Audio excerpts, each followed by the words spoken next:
The government has gazetted a Central Bank of Sri Lanka bill to repeal the existing Monetary Law Act, which is presently governing the Central Bank of Sri Lanka. The Monetary Law Act established Sri Lanka's monetary system and the Central Bank in 1949. According to the Central Bank Executive Officers Union, the new Central Bank of Sri Lanka bill may deviate from its ultimate purpose, citing several issues and call for amendments in Parliament. They claim that certain clauses in the new Central Bank of Sri Lanka bill raises concerns on possible impediments to central bank independence. Section 15 subsection 7 of the bill notes that the finance minister, with the concurrence of the governing board, will determine the number of deputy governors of the central bank. According to the Central Bank Executive Officers Union, this move alone could be interpreted as direct interference with the management of the central bank.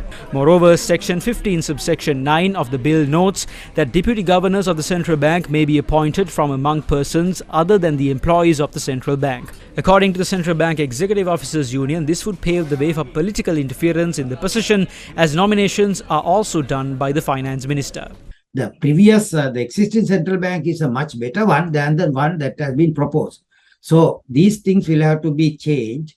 And also at the same time, in the new bill, there is no specific term for the governor of the central bank, whereas in the previous bill, governor could serve only 6 years and he could be reappointed. And if we look at these new changes that have been made, I find the governance structure that has been proposed in the new act would permit the Minister of Finance to make more interference, a greater interference in the work of the central bank than the previous year. Therefore, this has to be amended, changed, and central bank should be made independent, not because the IMF wants it, because central bank's independence is crucial to the citizens of this country who hold on to the money balances, where the ministers of finance had in the past eroded the value of that money by getting the central bank to print money and finance the government budget deficit.